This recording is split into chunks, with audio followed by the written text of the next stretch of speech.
news just in, you are looking at obviously a very disturbing live shot there. That is the World Trade Center, and we have unconfirmed reports this morning that a plane has crashed into one of the towers of the World Trade Center. CNN says right now is just beginning. Oh, there's another one. Another plane just hit. Right. Oh my God. Another plane. It's blowing right now. You got people running up the street. And there is smoke pouring out of the Pentagon. It would appear that there Man, people are jumping out the windows. Over there, they're jumping out the windows. Like, The firemen assembled here, the police officers, FBI agents, and you can see the two towers. A huge explosion now, raining debris on all of us.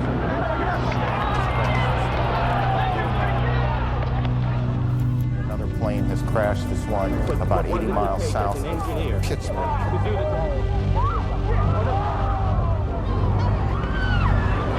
The second building that was hit by the plane has just completely collapsed.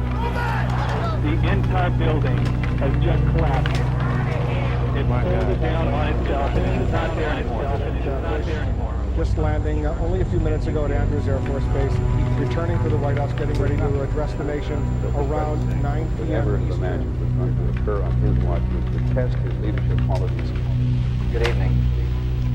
Today, our fellow citizens, our way of life, our very freedom came under attack.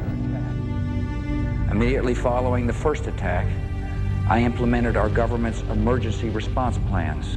I've directed the full resources of our intelligence and law enforcement communities to find those responsible and to bring them to justice.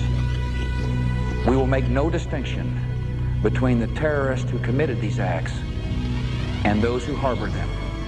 Thank you. Good night, and God bless America.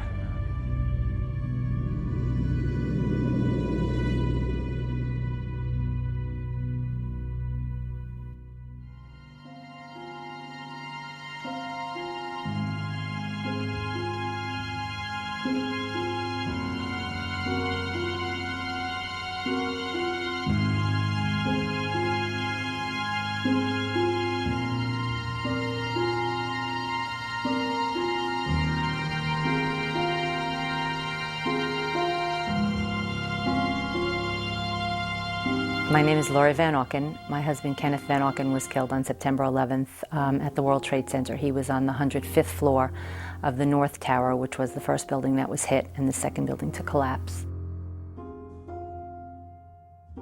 My name is Patricia Casaza. I lost my husband, John Casaza.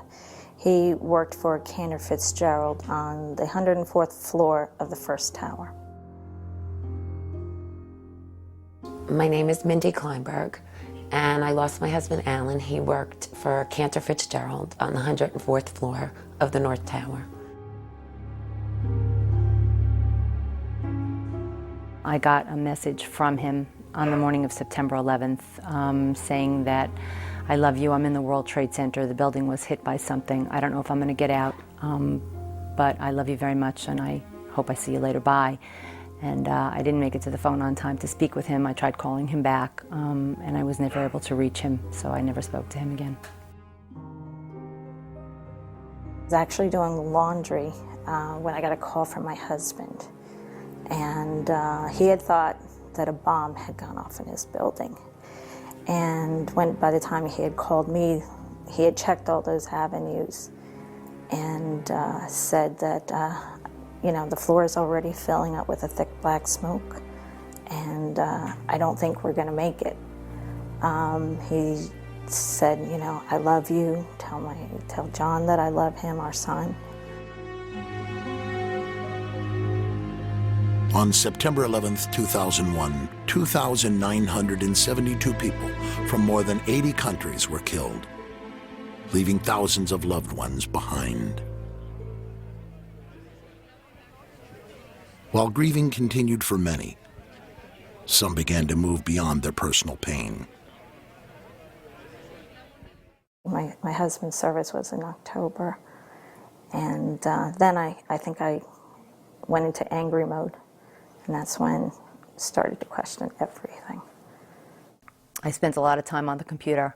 I started reading every single article that I could get my hands on. I mean, there was no sleeping at the beginning because We were grieving, it was hard to lay down, so I would spend all night just researching. I want to meet with the NSA, CIA, and the FBI together in one room. Out of the many who were researching on their own, 4 widowed mothers found each other. New Jersey residents Mindy Kleinberg, Patty Casaza, Lori Van Auken, along with Kristen Breitweiser, became known as the Jersey Girls. We became friends and like-minded. We all had questions. We all had questions, and we wanted answers. At the top of the family's growing list of questions, why had the U.S. military defenses failed to stop any of the 4 hijacked planes? The FAA alerted U.S. air defense units of a possible hijacking at 8:38 Tuesday morning. The last plane was reported to have crashed in Pennsylvania just after 10 a.m. That's almost 2 hours, you know, where planes were flying around the skies of the United States with no military response. Coming across an article in a Canadian paper, the Jersey widows learned it had been a routine for NORAD, the military apparatus in charge of air defense, to scramble fighters to intercept planes during suspected emergencies. Fatal accident involving a Lear jet flying across The women recalled one such incident that was heavily reported in 1999. Just 25 minutes into the flight, controllers lost radio contact with the pilots, and an Air Force F-16 on a training mission was sent to take a look. Ultimately, 6 military jets gave chase. The plane was tracked by the FAA on radar. At high levels, the military, even the White House, discussed what to do. Tell me what the difference was between those times and the day of September 11th. They wondered about the lack of immediate response by the president and his Secret Service detail. President Bush was in a Florida elementary school classroom that morning, where he sat for more than 7 minutes after being informed of the second attack. The Secret Service has an arrangement with the FAA. They'd had open lines after the World Trade Center. Tracking it by radar. And under these circumstances, they just move. They don't say, sir, or ask politely. They came in and said, sir, we have to leave immediately, and grabbed me and literally grabbed you and moved you. Yeah. Immediately following the first attack, I implemented our government's emergency response plans. If people fell down on the jobs by not informing those who were in leadership positions, who had the power to do something, why were we not looking at what our protocols were there so that we could fix it going forward?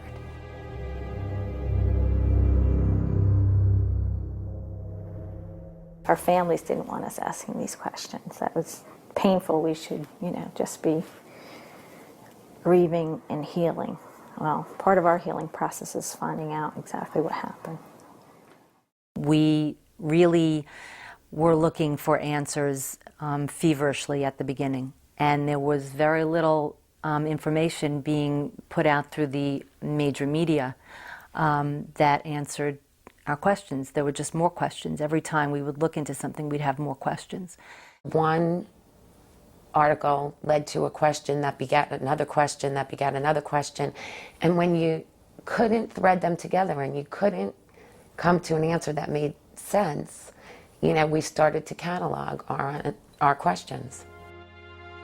The families raised questions about the track record of the FBI and the elusive search for justice after 9/11. I've directed the full resources of our intelligence and law enforcement communities to find those responsible and to bring them to justice. Throughout the week after the attack, there were numerous accounts that the hijackers had a large number of accomplices in the United States.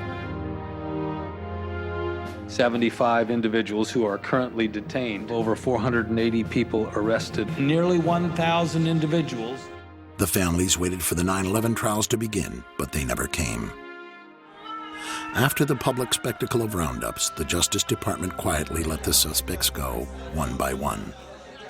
A year later, the families would learn that only 6 of the original detainees were still in custody, and none had been charged with any terrorist act. The FBI continuously was changing agents who were on the investigation. When you're trying to connect the dots, you need continuity. Journalist Gail Sheehy spent months with the 4 widows. They wanted to find that more was done and was going to be done, but they kept finding that less was being done. We printed articles, copied them. By November, it had become the sense among most 9/11 families that an independent investigation would be necessary to do what the Justice Department and the news media seemed unwilling to do. We felt that the country was at risk from terrorists and from incompetence, and maybe worse.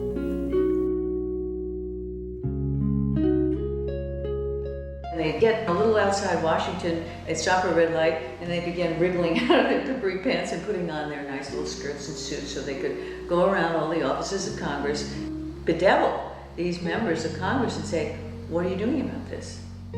Soon, a 9/11 Commission bill was being sponsored in Congress. Senator Tom Daschle said last week that you called him several times and urged him not to investigate the events of September 11th. Tom's wrong. He has, I think, in this case, well, let's say a misinterpretation. He said on one occasion that the president asked him to do that at a breakfast meeting. Are you now saying that they weren't asking to block an investigation? Lori was an independent. Mindy was definitely a Democrat. Actually, Kristen and myself voted for President Bush in the first election. And yet, even though he should have been our biggest advocate, he turned into one of our biggest adversaries.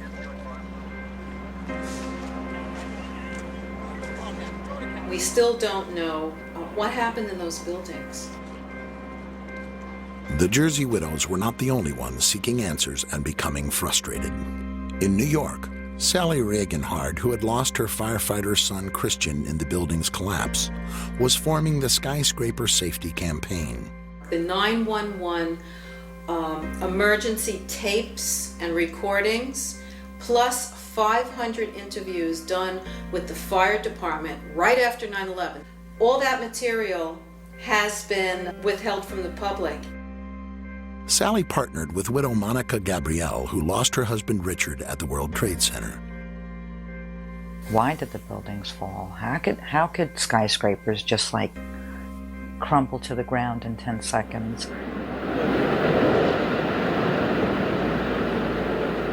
Never before or since had fire caused a steel frame building to collapse.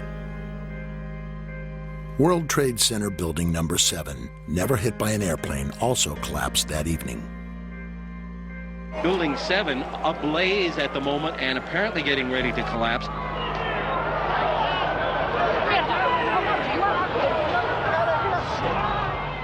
The largest structural collapse in world history, the largest loss of life on American soil since the Civil War, and not one governmental or elected official wanted to know why and how this happened.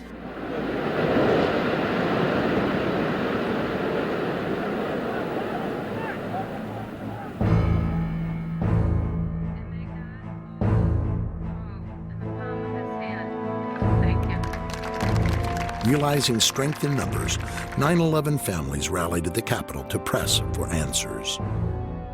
We need a full independent investigation. We must ask the tough questions and seek out the difficult answers. We must, as a country, grow and be made stronger and safer by the bitter lessons learned on September 11th. We are asking you, America, to stand behind us. Please. I was terrified to talk in front of anybody. This is not something that any one of us had ever done before. The rally united once isolated families. Bob McIlvaine, who lost his son Bobby, came from Philadelphia to join the group.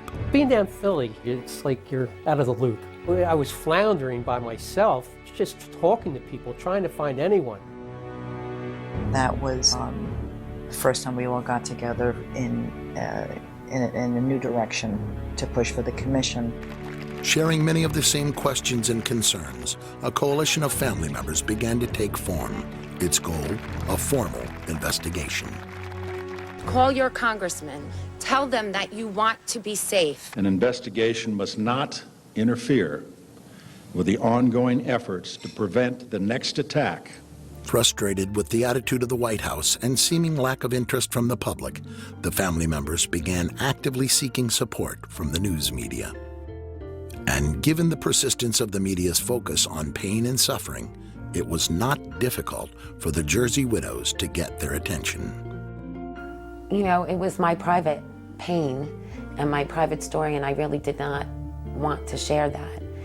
But we made a conscious decision that we would start to say to them, okay, well, I will tell you about me personally if you talk about the fact that there's not an investigation. I'm joined right now by 4 women who lost their husbands in the attacks. Kristen Breitweiser is one of 4 New Jersey widows who lost. These women banded together after their husbands were killed, and now they're leading a campaign to find out exactly how did 9/11 happen. And finally, the media began to report on our activities, not just the activities of the administration. Forward to the president and the vice president going to both come in there. To go on any show is not easy, but you needed the public pressure in order to make anything happen in Washington. I mean, they need huge public pressure to move them. President Bush signed legislation today creating an independent commission to investigate the September 11th attack on America. Buckling under pressure, the White House was finally agreeing to a deal. He reversed himself under pressure. But in a stunning series of revelations, it soon appeared that the White House was stacking the odds against an investigation it had not wanted in the first place. The president named a supporter, Dr. Henry Kissinger, Secretary of State in the Nixon and Ford administrations, to head the panel. He has a penchant for secrecy, which is not what's needed here. There are questions about his role in Vietnam, his role in the coup in Chile. Several family members approached Kissinger and requested a meeting at his office in New York. Prior to the meeting, Kristen Breitweiser conducted a thorough investigation of Kissinger's potential conflicts of interest. Probably much to the chagrin of some of the people in the room, Lori asked some very pointed questions. Would you have any Saudi American clients that you would like to tell us about? And he was very uncomfortable, kind of twisting and turning on the couch. And then she asked whether he had any clients by the name of bin Laden. And he just about fell off his couch. Former Secretary of State Henry Kissinger stepped down from the position Friday. We thought the meeting went well. I wouldn't want to be in the way of some of these families. I mean, they're... Kissinger was soon replaced by Tom Keene, a former New Jersey governor, and former Congressman Lee Hamilton, who had chaired the House Intelligence Committee. The remaining 8 commissioners were all former D.C. insiders and lawyers, evenly split between Republicans and Democrats. Remember, in the 90s, they spent $100 million investigating Clinton's sexual exploits. $100 million. And they first allocated only $3 million to investigate the murder of 3,000 people.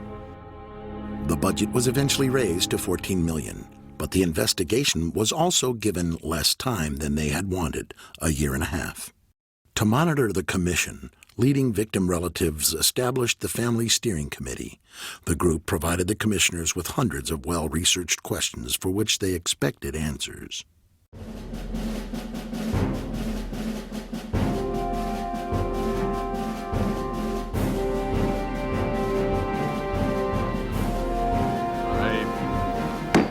That's the official start of our first public hearing of what is going to be an extraordinarily difficult and important job.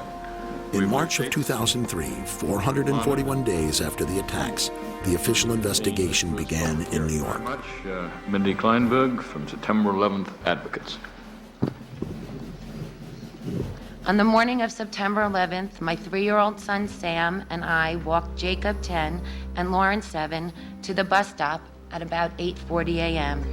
Brad was 24 years old and the oldest of our 3 sons. Family Steering Committee members were among the first to testify before the commission. Hey Mom, it's Brad. Just wanted to call and let you know, I'm sure that you heard, or maybe you haven't heard, that a plane crashed into World Trade Center 1. We're fine, we're in World Trade Center 2. I'm obviously alive and well over here, but obviously a pretty scary experience. I saw a guy fall out of probably the 91st story, all the way down. So, you're welcome to give a call here. I think we'll be here all day. I'm not sure if the firm's going to shut down for the day or what, but give me a call back. I called Dad to let him know. Love you. Welcome, Mayor Michael Bloomberg of the City of New York. From the outset, many families were concerned by how the investigation was being conducted. We begged and pleaded that people should be put under oath. At the beginning, they were not. We'll describe our city government. As the hearings progressed, the families were becoming more and more frustrated by what they perceived as softball questioning from the commissioners. I've appreciated already his remarks. We have certain questions that we, families, wrote for each of the people that were coming to testify today. And the questions weren't asked. Complete waste of time. It was a bunch of people throwing accolades at each other and asking the same questions one after the other. Skirting around issues, not being defined enough in their questions. It's a stonewall, it's a cover-up. As far as I'm concerned, I'm very bitter, I'm very angry. Still, no one was prepared for what they then uncovered about Philip Zelikow, the executive director of the 9/11 Commission. He who had the power to say where the investigation was going, who would be interviewed, what would go into the 9/11 Commission report, what wouldn't. We have found out that he not only served on the transition team of the Bush administration, that he was a person who wrote a draft memo for the setup of the Bush administration's National Security Council, that he was an individual who wrote the preemptive war strategy that was eventually used for the war in Iraq, that he is a close friend of Condoleezza Rice's. We want him to resign. Philip Zelikow refused to resign, and Chairman Keene dismissed the family's concerns over conflicts of interest. Nearly a year in, the commission had only received a small amount of the documents that they had requested. At this point, what we have is literally hundreds of boxes of materials that have come into the commission, and we have not sorted through that. They gave them boxes and boxes of documents, but not left pertinent documents out. A deal announced yesterday between the White House and the commission investigating the September 11th attacks is proving to be rather controversial. Under the agreement, only certain members of the commission will be allowed to review classified documents from the White House, and their notes will be subject to administration review. I mean, I'm a member of the commission.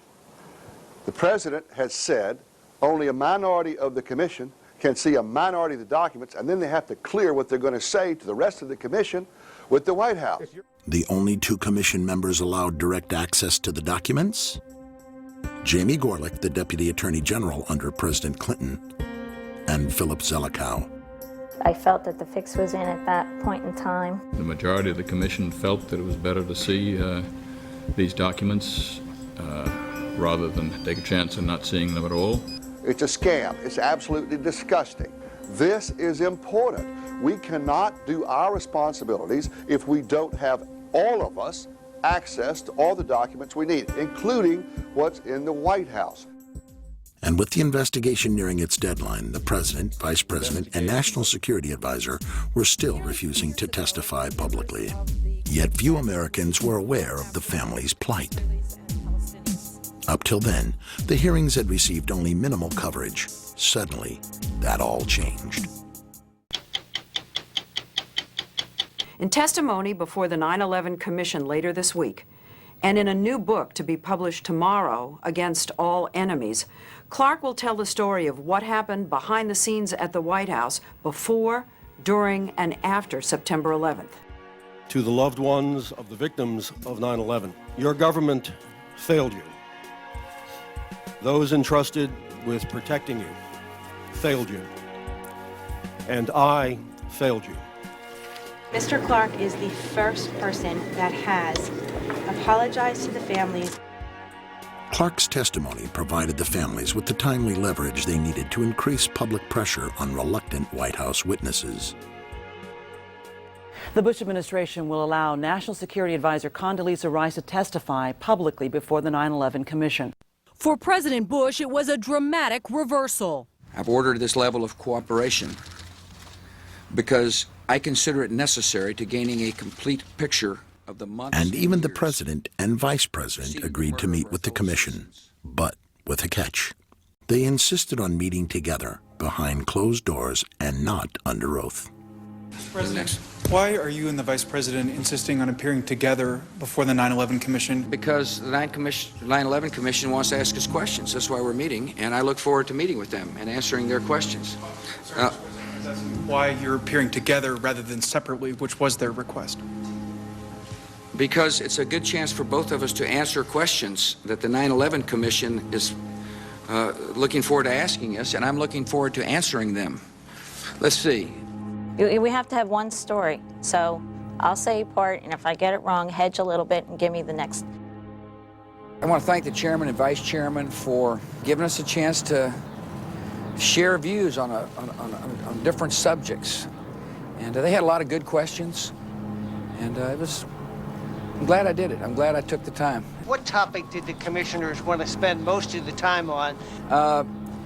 It's probably best that I not go into the details of the conversation. The President and Vice President of the United States, don't you think they should be able to stand up and speak their own words? They should go under oath. They should be, yeah. In public. Don't you think that the families deserve to have a transcript or to be able to see what you said? Adam, you asked me that question yesterday. For an I answer got the today. same answer, yeah. In July 2004, the Commission published its final report, the result in part of the family's 2.5-year struggle for answers. 2.5 million pages of documents. We've interviewed over 1,200 individuals, including experts and officials past and present. And you've produced a truly bipartisan report that honors the thousands who died on 9/11, honors their grieving family members. Thank you for creating a report that may be one of the most important publications of our age. Commission members have worked hard and served our country well. I speak for all Americans in thanking them for their fine work. We, waited for the report to come out and were hopeful. I was always hopeful that we would get a report that answered my questions. However, the Commission report failed to meet many of the family's expectations and concluded that 9/11 was merely a failure of imagination. The percentage of the questions that got answered was very, very low. I'd say maybe 30% got touched upon, 70% didn't. The stuff that's included is the stuff that they really didn't have too much choice in including because they knew what we knew. You can do an investigation, and if you don't really want to research an area, you just don't look at it. If you don't ask them all the questions or you don't let them tell you the whole story, then you could write a report based on half truths.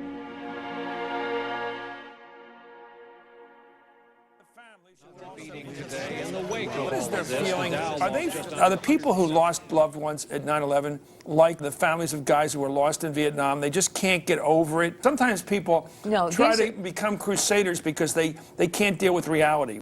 The families, I think, have to understand that it's virtually impossible to conceive of any way in which these attacks could have been stopped, even had the best things happened. On 9/11, the media started out by doing its job and somehow got waylaid and stopped doing its job. It began reporting solely on the administration and the government's activities.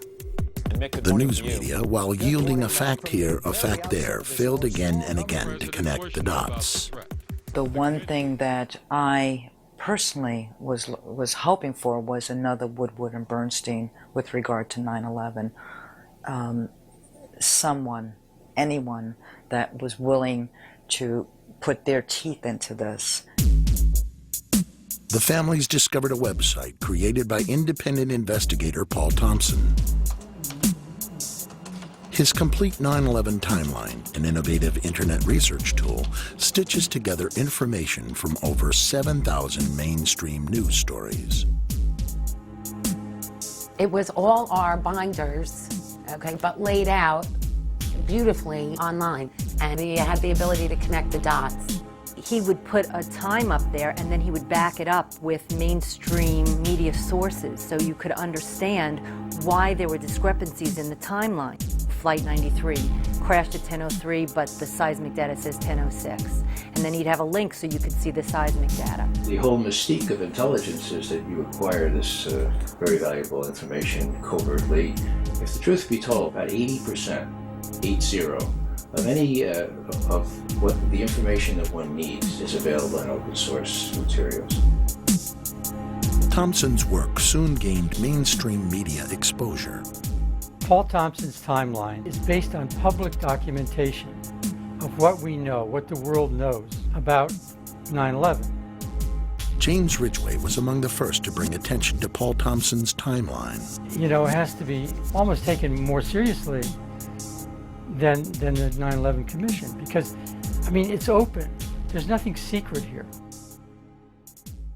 As I began researching, I noticed this curious phenomenon, which is that there's a lot of explosive information that has come out in the mainstream press, but it comes out buried. As a casual observer of the news, I'd never noticed any of this stuff. You might find one important bit of information in, say, a newspaper story, and another bit of information on a news show. And if you start to put all those rather obscure stories together, you end up with an almost completely different narrative. For just about any area relating to 9/11, the story is quite different if you dig deeper into the news. Best in the world. And clearly, something yesterday took place in New York that was not foreseen, that we had no specific information about. Like most Americans, Thompson initially didn't question the Bush administration's first statements about the attacks. The administration consistently maintained that there were no warnings or specific threats. No specific threat involving really a domestic operation or involving what happened, obviously, the city's airliner and so forth. There were no warning signs that I'm aware of that would indicate this type of operation in the country. I first became interested in 9/11 around mid-2002, right around the time that President Bush's now famous August 6th PDB became leaked to the press. President Bush was told in August that Osama bin Laden might be planning an attack involving the hijacking of U.S. aircraft.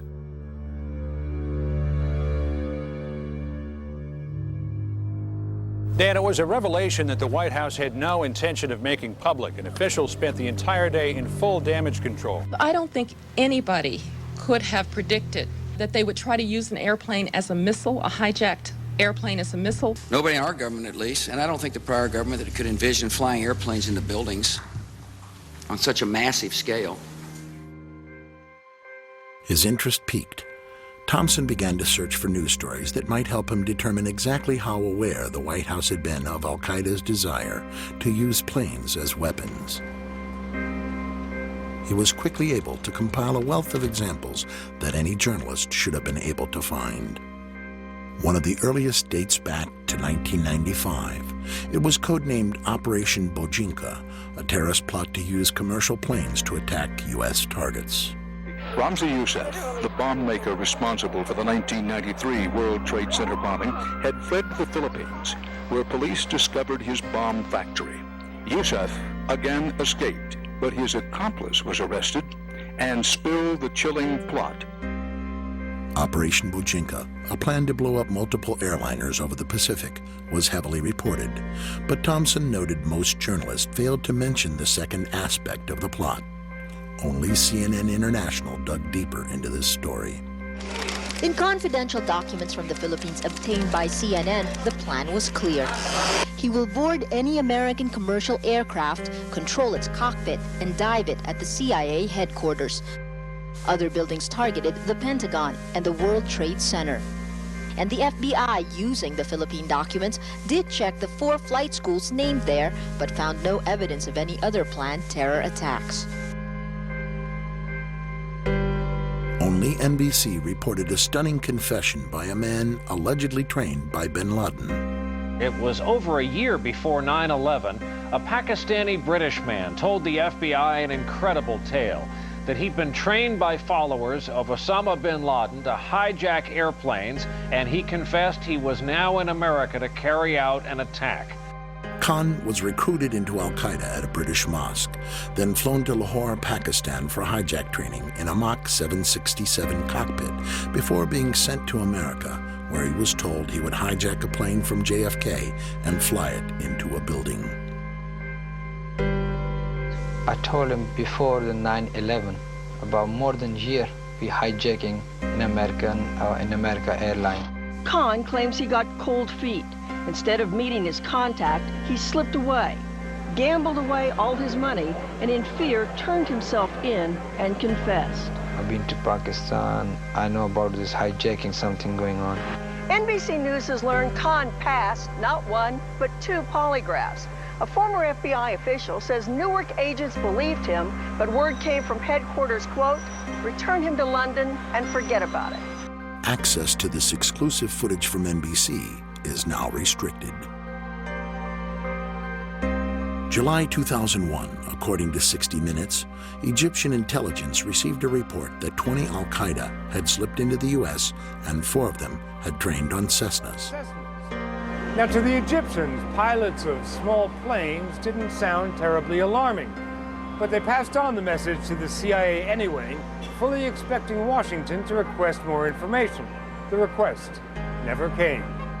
In fact, Thompson compiled stories about 14 different nations that had warned the U.S. prior to 9/11. You could have one story that comes out on the front page and another story that comes out on page B12. And what I found is that many times the story that comes out on B12 is more important than the story that comes out on the front page. March. Italian intelligence gave information to the U.S. based on their wiretap of an al-Qaeda cell in Milan. The LA Times and the Washington Post said the wiretaps warned of brothers going to the United States and a massive strike involving aircraft. August. According to Moroccan and French newspapers, an intelligence agent reported that bin Laden's men were preparing large-scale operations in New York in the summer or fall of 2001. The agent was then called to the U.S. to report this information directly. August. Britain warned 3 times of an al-Qaeda attack in the U.S., the final warning specifying multiple airplane hijackings. According to Britain's Sunday Herald, the warning was passed on to President Bush a short time later. It's unknown how many of these warnings, reported but buried in back pages, reached the White House through official channels. But one threat assessment is well known to have reached President Bush directly. It was known as the Presidential Daily Briefing, or PDB, of August 6th. The Bush administration kept it from the public for months until it was revealed in part by the CBS News in May 2002, putting the White House on the defensive. All of this reporting about hijacking was about traditional hijacking. You take a plane, people were worried they might blow one up. I'd like to ask you about the August 6th PDB. Sure. You mentioned it. 2 years later, President Bush responded to questions about what led him to request the August 6th briefing. Yeah. Ed, I asked for the briefing, and the reason I did is because there had been a lot of threat intelligence from overseas, and so part of it had to do with the Genoa G8 conference that I was going to attend. 8 of the world's most powerful leaders gathered here to discuss global problems, and yet the threat of violence means they're having to keep the world at bay. Just prior to the G8 summit, CNN.com reported the head of Russia's Federal Bodyguard Service has warned of a plot by terrorist Osama bin Laden to assassinate George W. Bush. The LA Times reported U.S. officials were warned of a threat posed from the air by commercial airliners. It's terrorists as well as protesters the Italian government fears, so anti-aircraft batteries were on standby at the airport. Condoleezza Rice was present there, President Bush, Ari Fleischer, Karl Rove, President Bush's own family. They were going to sleep on a boat so that a plane couldn't go into a building. This floating resort will be home for 3 days for the G8 leaders, necessary for their safety. If the August 6 PDB was prompted by a threat from the air in Genoa, clearly President Bush, his spokesperson Ari Fleischer, and his national security advisor Condi Rice were more than aware of the threat of planes as weapons, but the news media appeared to miss the lead. You have information about simultaneous hijackings, No specific threat. planes being used as weapons. I don't think anybody could have predicted Specific targets, including mentions of Pentagon, World Trade Center. Nobody in our government, at least, and I don't think the prior government could envision flying airplanes into buildings.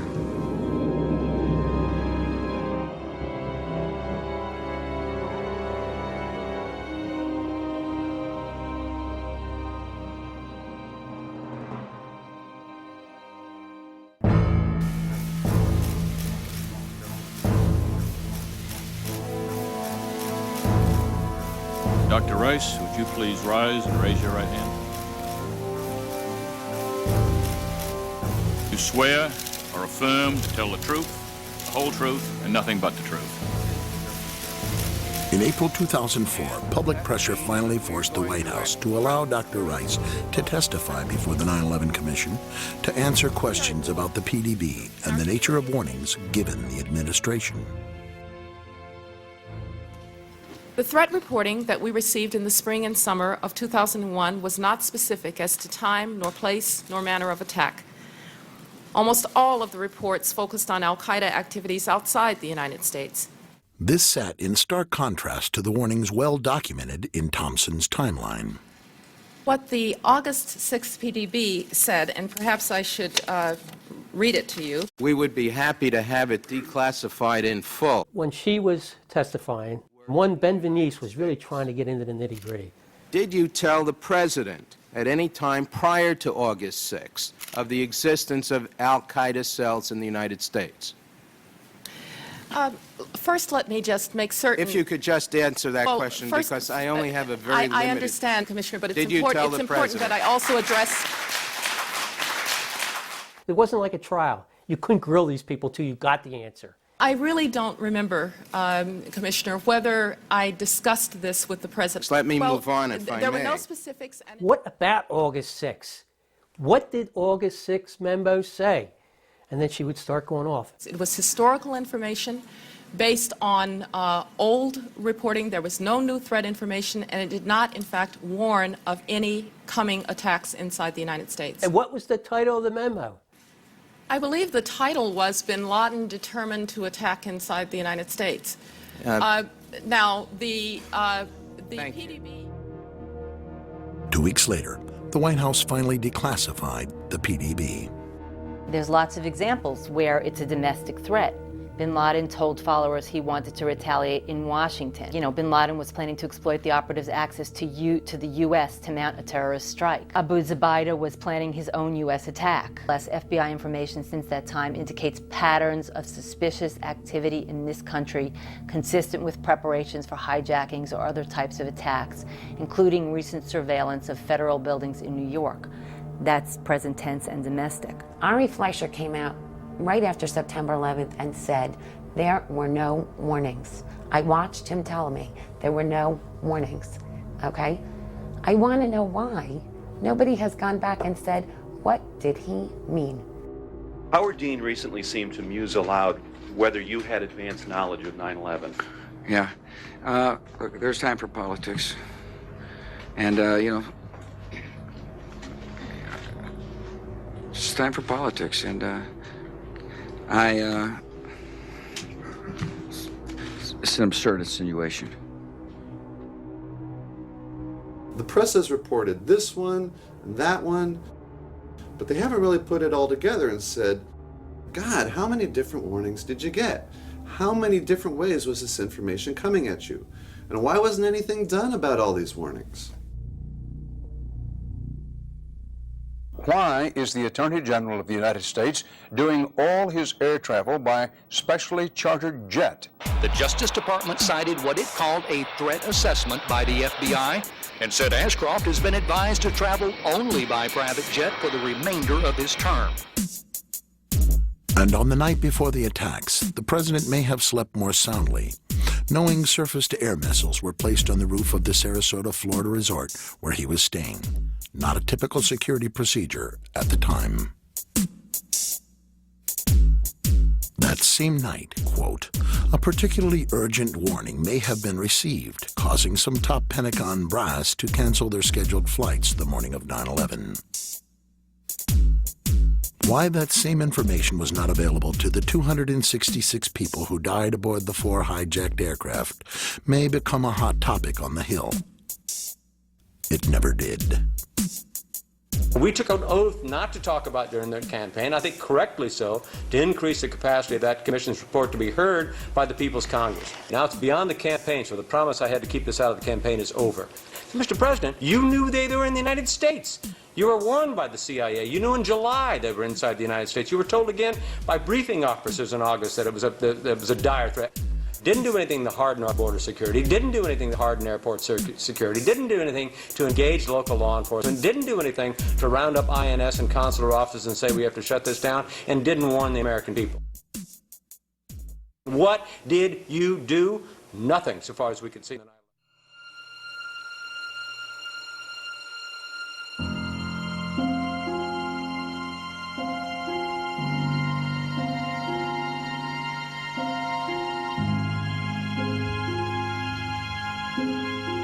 The government first said there were no warnings.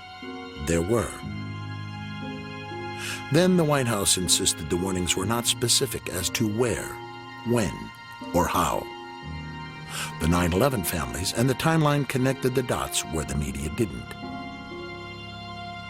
There were many warnings. Most were detailed, some were urgent, and yet little or no defensive action was taken by responsible officials, except for their own personal protection.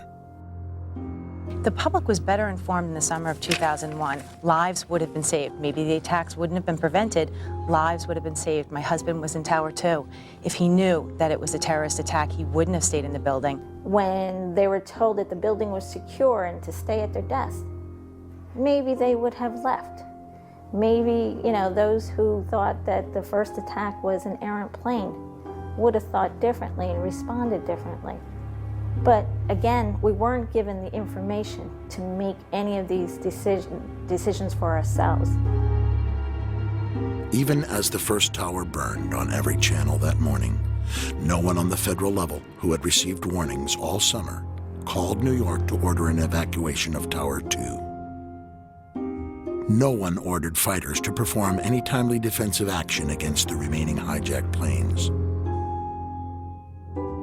No one responded adequately to the crisis. It has been said that the intelligence agencies have to be right 100% of the time, and the terrorists only have to get lucky once. This explanation for the devastating attacks of September 11th, simple on its face, is wrong in its value. Because the 9/11 terrorists were not just lucky once. They were lucky over and over again. When you have this repeated pattern of broken protocols, broken laws, broken communication, one cannot still call it luck. If at some point we don't look to hold the individuals accountable for not doing their jobs properly, then how can we ever expect for terrorists to not get lucky again?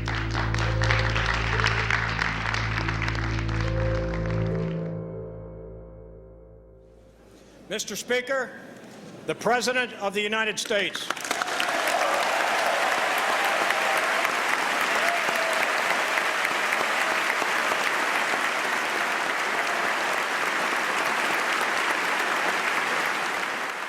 On September the 11th, enemies of freedom committed an act of war against our country. And tonight, the United States of America makes the following demands on the Taliban. Deliver to United States authorities all the leaders of al-Qaeda who hide in your land. The Taliban must act and act immediately. They will hand over the terrorists, or they will share in their fate.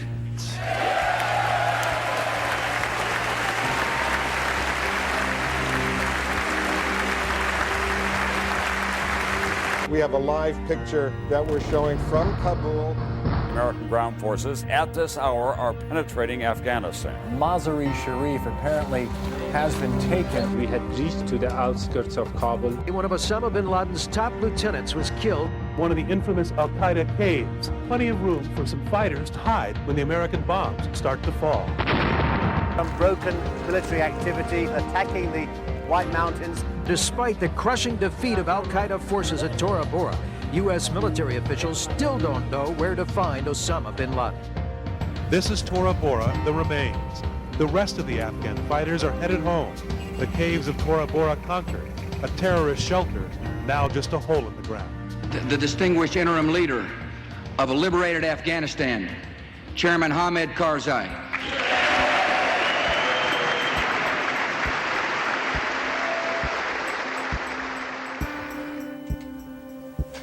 America's apparently clear military victory in Afghanistan was not so clear-cut to Paul Thompson.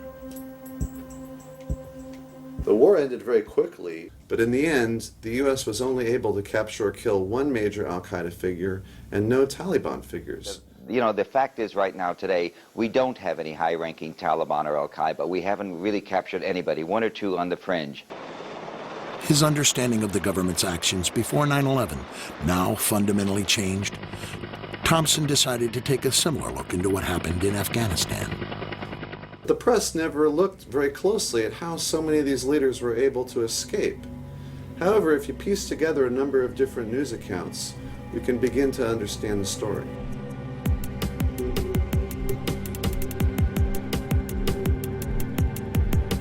Early November, the London Times reported bin Laden's closest advisors all escaped in a late-night convoy from the Afghan capital of Kabul. An eyewitness reported, "We don't understand how they weren't all killed the night before, because they came in a convoy of at least 1,000 cars and trucks. It must have been easy for American pilots to see the headlights." By the 10th, bin Laden had joined the convoy in Jalalabad.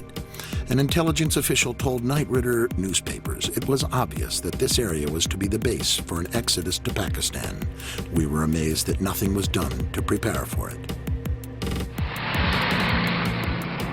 On November 14th, the Northern Alliance captured Jalalabad. That night, 1,000 fighters and a convoy of several hundred vehicles escaped again, this time with bin Laden, driving hours to the fortress in Tora Bora. The U.S. bombed the nearby Jalalabad airport, but apparently did not attack the convoy. November 15th, at the cave complexes of Tora Bora, an estimated 1,600 of bin Laden's fighters are now surrounded. The most important battle of the war begins. U.S. warplanes are keeping a close eye on mountain passes, and U.S. Special Forces are working with Pakistani troops on the border to block possible escape routes. While there were two main escape routes, Newsweek reported that the U.S. bombed only one. Using the other route, hundreds of al-Qaeda and Taliban, including senior leaders, escaped. In the wake of the attacks, eyewitnesses told Britain's The Daily Telegraph that they were shocked that the U.S. had surrounded Tora Bora only on 3 sides.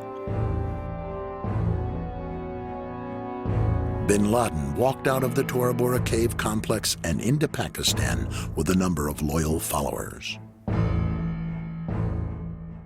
Of course we're after Saddam Hussein, bin Laden. He's isolated. In August 2005, a story broke that gave Paul Thompson a missing piece of the puzzle. In an exclusive interview with Newsweek, the CIA field commander in Tora Bora during the invasion, Gary Burnson, broke his silence. He explained that his intelligence operatives had tracked bin Laden to Tora Bora. Mr. Bernstein feels so strongly about getting this story out and getting his book published that he actually resigned 2 years short of retirement from the CIA in order to publish his book. At the time of this interview, he was required to speak through his attorney until the CIA cleared his book for publication. At various points in time, they did have, to my understanding, definitive intelligence as to his general location within Tora Bora.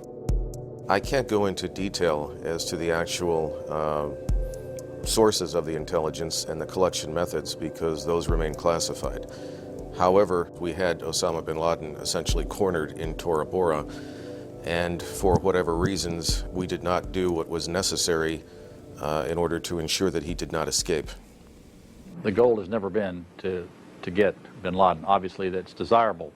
It's interesting. I just read a piece by some analysts that said you may not want to go after the top people in these organizations. You may have more effect by going after the middle managers because they're harder to replace. Toward the end of the war, when all eyes were on Tora Bora, the news media missed another major story. Again, thousands of Taliban and al-Qaeda escaped without drawing U.S. fire, this time from the northern city of Kunduz. The Taliban's only stronghold in the region has all but fallen to the forces of the Northern Alliance. Once again, the door was left open for escape. Our side in that battle had the enemy surrounded. There were a reported perhaps 8,000 enemy forces in there. Oh, they had the cream of the crop of al-Qaeda caught. Journalist Seymour Hersh later broke this story in the New Yorker magazine, briefly sparking TV news coverage.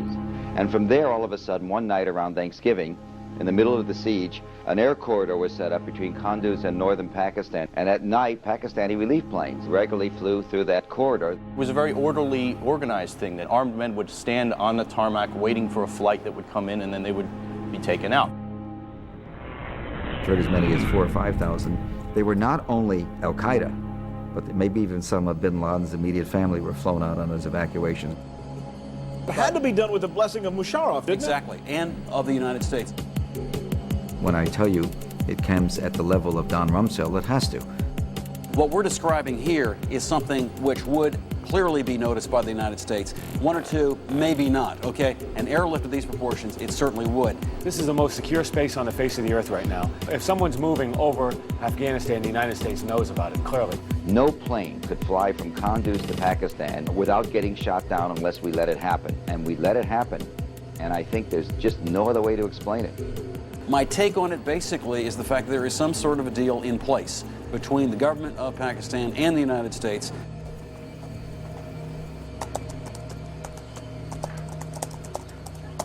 Intrigued, Thompson looked deeper into Pakistan. His timeline showed Osama bin Laden was reportedly last seen in Pakistan after escaping from Tora Bora. CBS News has exclusive information tonight. But thanks to an in-depth investigation by CBS, he also learned bin Laden was in Pakistan on the eve of 9/11. Bin Laden was spirited into this military hospital in Rawalpindi for kidney dialysis treatment. The military had him surrounded, says this hospital employee who also wanted his identity masked. They were saying that Osama bin Laden had to be watched carefully and looked after. We will make no distinction between the terrorists who committed these acts and those who harbor them. To better understand the ties between bin Laden and Pakistan, Thompson followed a timeline thread that began with covert Pakistan involvement in the Soviet-Afghan War 2 decades ago. In 1979, in the midst of the Cold War, the Soviet Union invaded Afghanistan. Throughout the 80s, the Soviets battled the Mujahideen, a group of anti-Soviet fighters that included bin Laden. The Mujahideen were backed by the Central Intelligence Agency, who hoped to give the Soviets their own costly Vietnam-type war. Rather than fund the Mujahideen directly, the CIA covertly channeled money through the Pakistani intelligence agency, the ISI. The Washington Post has published some of the definitive accounts of the conflicts. They helped create bin Laden and the roots of al-Qaeda during the Russian occupation of Afghanistan, when the American CIA and the intelligence services of Pakistan and Saudi Arabia created this group of people to fight the Russians in Afghanistan. Billions of dollars from the CIA and the Saudis were passed through the ISI to support the war. The strategy worked, and the Soviets were defeated. The Taliban are widely alleged to be the creation of Pakistan's military intelligence, the ISI. Experts say that explains the Taliban's swift military successes. Emboldened by their victory and the influx of weapons and cash, the ISI helped to install the Taliban and deepen their ties to bin Laden and his terror network. Because there's really no difference between an ISI training camp for terrorism and an al-Qaeda training camp for terrorism. You would have some people working for Al-Qaeda, and they would go out to an Al-Qaeda mission. And you had other people working for the ISI, and they would go off to Kashmir on one of their missions. Thompson wondered if ISI involvement in terrorism included the attacks of 9/11.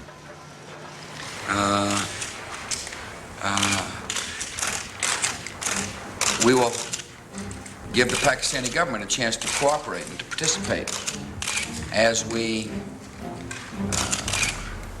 hunt down those people who committed this unbelievable, despicable act on America.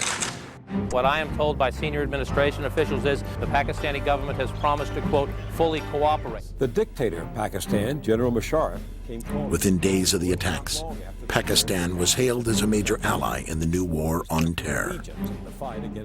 The White House seemed confident that Al-Qaeda alone was behind 9/11. Will you release publicly a white paper which links him and his organization to this attack to put people at ease? We are hard at work bringing all the information together, intelligence information, law enforcement information, and I think in the near future we'll be able to put out a paper, a document that will describe quite clearly the evidence that we have. No, I think that there was just a misinterpretation of the exact words the Secretary used on the Sunday shows. I'm not aware of anybody who said white paper, and the Secretary didn't say anything about a white paper yesterday. You know, you're talking about actions in other parts of the world, and certainly you want the support of as many people around the world as possible. You know, I guess it seems as though you're asking everyone to trust you. I mean, logic tells you they couldn't have done it alone. This was a sophisticated plot. Bin Laden was not capable of doing this by himself and his group. So who was capable? Obviously, there has to be much more of an investigation in Pakistan. But on October 1st, the FBI discovered evidence linking the alleged hijackers and Al-Qaeda by following a money trail that ended at Mohammed Atta in Florida. Suspected hijacker Mohammed Atta received wire transfers via Pakistan and then distributed the cash via money orders bought here in Florida. A senior law enforcement source tells CNN the man sending the money to Atta is believed to be Ahmed Umar Saeed Sheikh. He reportedly is controlling certain aspects of the financial transactions of the Al-Qaeda network. Once a standout student at the London School of Economics, the British-born son of Pakistani parents speaks 5 languages. The story made news in every major newspaper. With 9/11 paymaster identified as an alleged Al-Qaeda moneyman, it seemed that the U.S. finally had its proof that Al-Qaeda was involved. The U.S. war on terror could now move ahead. But what most of his post-9/11 reports about Omar Saeed Sheikh had failed to mention was that at the same time Sheikh dropped out of the London School of Economics to presumably join Al-Qaeda. He had also joined the ISI. Arresting officer A.K. Jain says, under questioning, Omar Sheikh admitted he was supported by the Pakistan government's intelligence service, the ISI. He had told me that. He admitted to you? Oh, yes. And after his release, it was very clear that he was provided protection and safe haven in Pakistan with the direct support, with the knowledge, and obviously with the connivance of the Pakistani intelligence. Only 2 days after the invasion of Afghanistan, the Times of India reported the FBI discovered credible evidence that $100,000 was wired to alleged hijacker Mohammed Atta by 9/11 paymaster Omar Saeed Sheikh on the orders of the ISI director, Lieutenant General Mahmoud Ahmed. Had that been the head of the Iraqi intelligence agency, do you think we would have heard of it? You have to understand that Lieutenant General Mahmoud Ahmed was a key player. William Pepper is an international lawyer and consultant to the Pakistani government. Indian state intelligence came upon this transfer.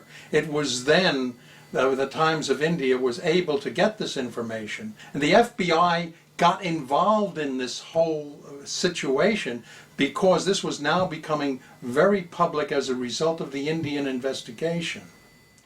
Though the evidence was never publicly disclosed, Indian intelligence claimed that the FBI had privately confirmed the story to them, and it soon made every major Indian newspaper. In the U.S., only a single news outlet even mentioned the allegation. The information was reported as an Internet-only story on the editorial section of the Wall Street Journal website.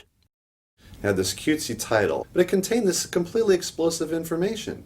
After the Times of India story broke, Paymaster Omar Saeed Sheikh was no longer the apparent proof that al-Qaeda was the sole sponsor of the attacks. Instead, Saeed Sheikh, acting on the orders of the ISI, appeared to be the smoking gun of Pakistani involvement in 9/11. And instantly, within that day, basically, Saeed Sheikh becomes persona non grata. And then a whole bunch of other people are put forth as the paymaster. Over the next several months, authorities began confusing the news media with a bewildering variety of alternate names for the paymaster, each sounding similar to Omar Saeed Sheikh. No, it's this guy. No, it's this guy. They keep changing the story about who the guy is, and it becomes hard to keep track. By the one-year anniversary of 9/11, Newsweek had concluded that the paymaster remains almost a total mystery. The 9/11 Commission would ultimately conclude that the question of who financed the attacks is of little practical significance. And in my opinion, it seems to be a bunch of smoke and mirrors to try to really hide the fact that there's money coming from the ISI going to the hijackers.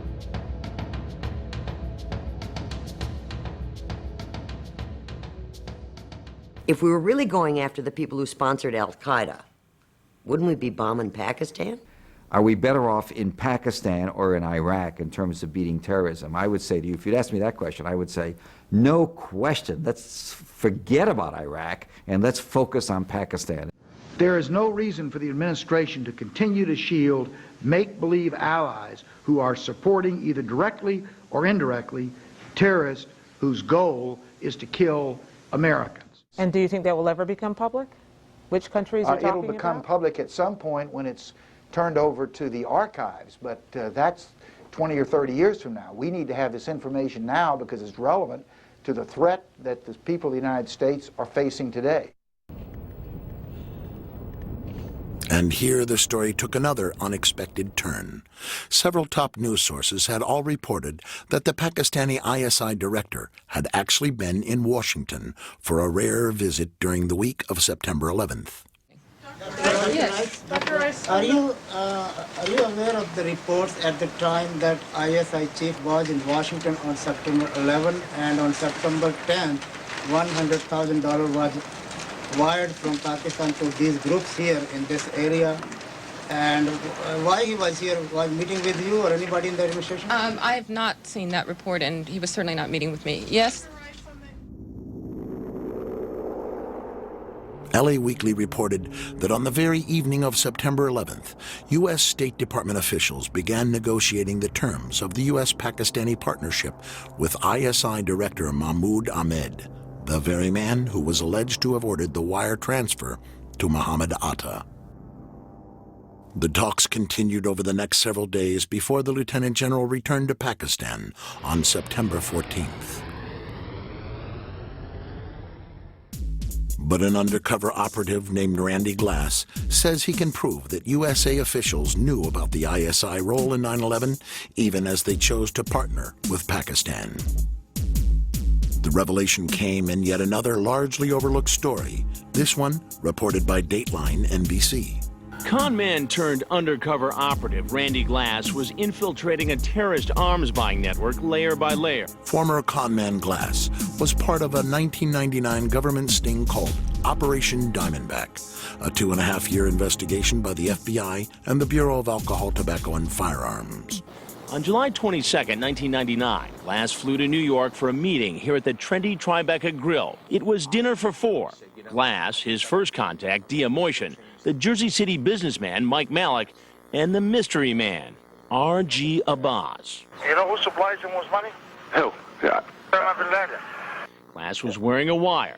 Mixed in with the dinner crowd were agents from the FBI's terrorism task force. Basically, what he told me was they were interested in purchasing a large amount of sophisticated weapon systems. And who was Abbas representing in this? Abbas was represented to me as being an ISI agent. And this is where the stakes really get high. Because if Abbas was telling the truth, Randy Glass and the feds were about to cut an illegal weapons deal with a Pakistani intelligence operative linked to terrorists.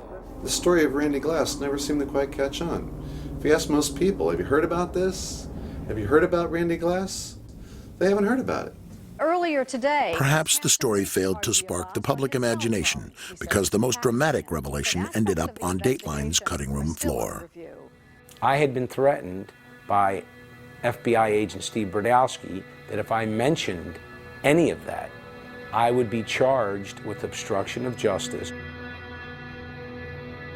2 months later, the Palm Beach Post ran this story. During the course of the conversation, I asked him exactly what his intentions were.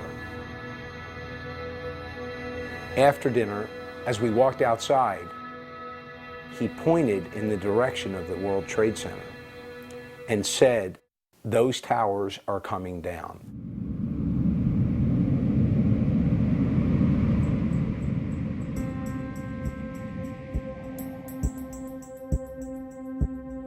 I'm not suggesting from this that Pakistan is the quote-unquote solution to 9/11, because it's not. Pakistan is one part in a very complicated story. But the question to me is, who else was involved with Al-Qaeda? Was Al-Qaeda used as a tool?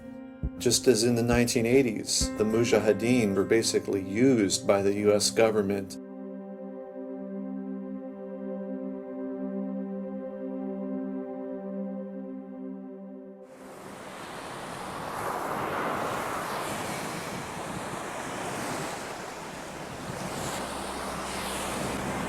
In August 2004, after the 9/11 Commission had disappointed so many of the families with its report, Paul Thompson's completed timeline was published as a book by HarperCollins.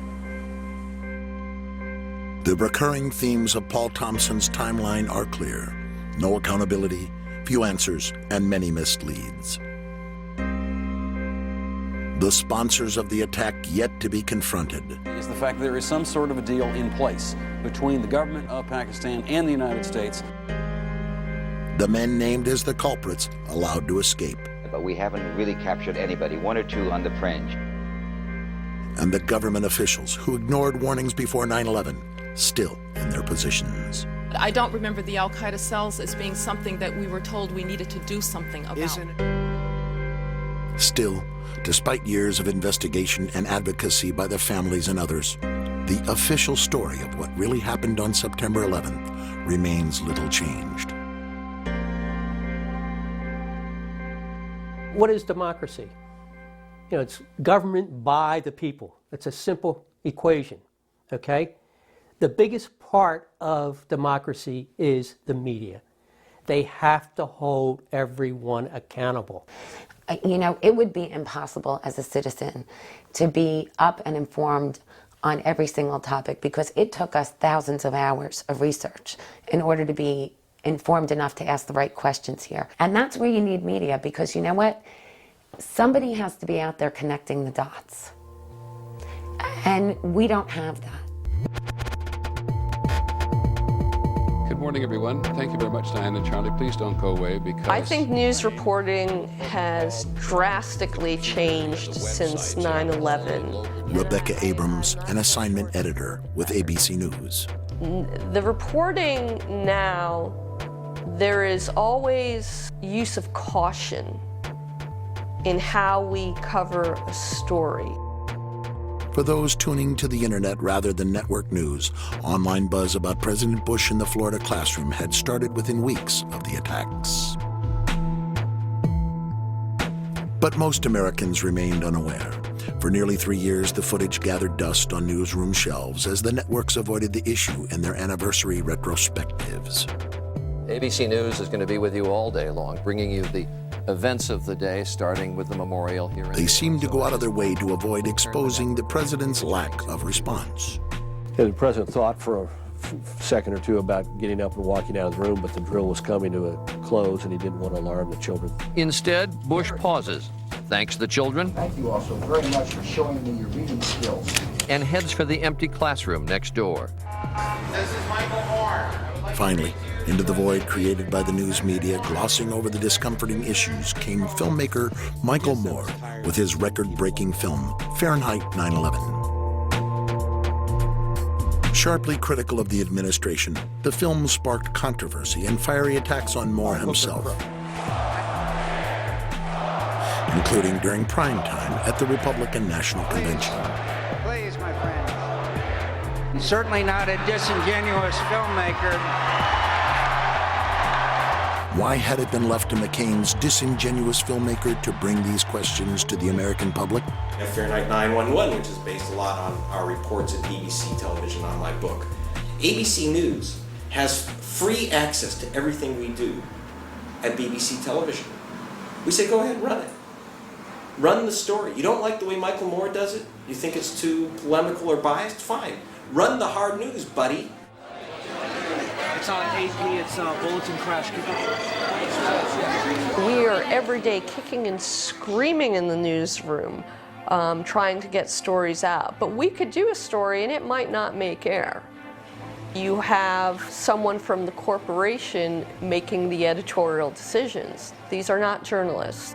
Another reaction from the administration now, and again, not exactly... With the stifling of dissent on the rise in America after 9/11, the tough questions were not asked, much less answered. You know, there was a time in South Africa that people would put flaming tires around people's necks if they dissented. And in some ways, the fear is that you'll be necklaced here. You'll have a flaming tire of lack of patriotism put around your neck. Now, it's that fear that keeps journalists from asking the toughest of the tough questions. So all this information keeps popping out here and there, but what happens is that no one wants to take the ball and run with it because all the information's there. If we could put it together and get it into the Washington Post as a 10-day series, and people are saying, unbelievable. The facts were dribbled out and over such an extended period of time that I think that effect was lost on the American public. The press should have been doing a better job of putting those conflicts, if you will, side by side in a cumulative report. But that's not the job of reporting. That's the job of editorial pages and politicians and others to make those kinds of judgments, and the public itself and the 9/11 relatives themselves to make those kinds of assertions. All we can do in our reporting is report facts. And we have reported those facts, and we have held those facts up against public statements at the time, which is why they know that that's what took place from our reporting.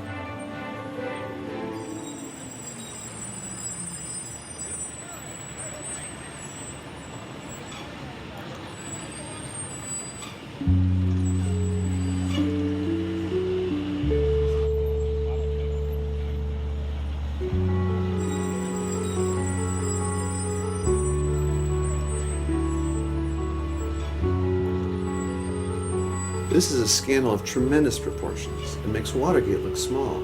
But there's a strange lack of interest of people both on the left and on the right. Nobody seems to want to uncover the truth and just follow leads wherever they may go, because I think that goes to a lot of really damaging places. Maybe we shouldn't have questioned whether or not President Nixon had any involvement in Watergate. Maybe we should have just accepted that story. Maybe we should have accepted the story that President Clinton had no involvement, had never had sex with that woman, Miss Lewinsky. So just because it's the official story of record does not mean that we should not delve further and to see if really that is the actual story. Yes, they lied. They all lied, whether consciously or unconsciously. It happened. Now we need to look into why they lied and what were the results of those lies. We can't have these wars, reorganize our way of life, based on a false understanding of what 9/11 was. We have to go beyond the myth and get to the truth. We have to know. We have to. 9/11 was the biggest don't ask, don't tell. And if it wasn't for the families, we wouldn't have anything. And that's very frightening. We had to take this tragedy and do the best we could with our lives and with our country to try and make the people that are supposed to protect us do the right thing. What I really wanted to happen here is for my children to feel safe. I could have cared less who was in office. I wanted the truth, and I wanted what was wrong to be fixed. What we're left with after our journey is no answers, no accountability, and I've wasted 4 years of my life trying my damnedest, along with the other family members, to make sure this never happens again.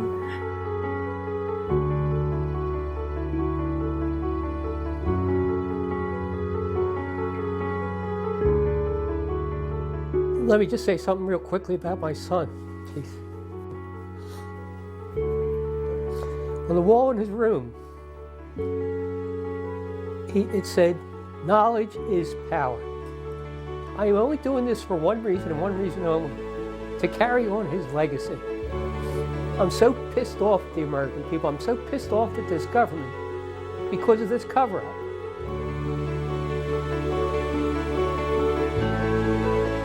John Gerard Coughlin. Timothy J. Coughlin. Anne Marie Kramer. Christopher Seaton Kramer. And my big brother, Wade Brian Green. We miss you, we love you, and you are always in our hearts.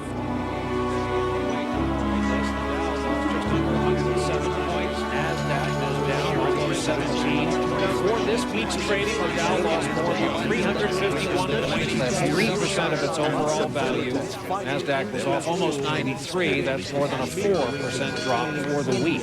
We'll take a break here.